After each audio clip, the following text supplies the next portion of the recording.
Ratna Sari Dewi istri Presiden Soekarno terlibat kasus hukum sampai didenda 600 juta rupiah oleh pengadilan Jepang. Istri Presiden Soekarno, Dewi Soekarno terlibat kasus hukum di Jepang terkait hak karyawan hingga didenda 600 juta rupiah.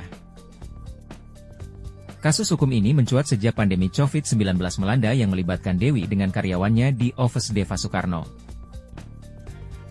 Dewi Soekarno melakukan pemberhentian sepihak terhadap karyawannya dan hal ini dianggap tidak sah oleh Pengadilan Buruh Jepang.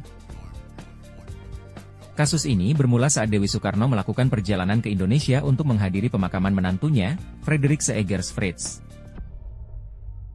Setibanya kembali di Jepang, terjadi perselisihan dengan dua karyawan yang memilih bekerja dari rumah untuk mencegah virus COVID-19. Dewi pun melakukan pemecatan sepihak terhadap karyawannya tersebut yang menimbulkan kerugian cukup besar.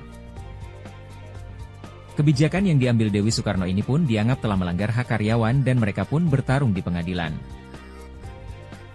Kasus ini berujung pada litigasi yang cukup alot hingga memakan waktu panjang dan baru diputus pada tahun 2024.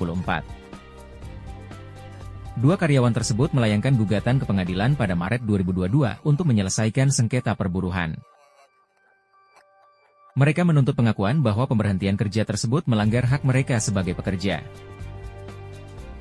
Pengadilan memutuskan agar Office Deva Soekarno membayar 3 juta yen sebagai penyelesaian kepada kedua penggugat. Namun, Dewi menolak putusan itu dan menggugat balik mereka dengan berbagai alasan hukum.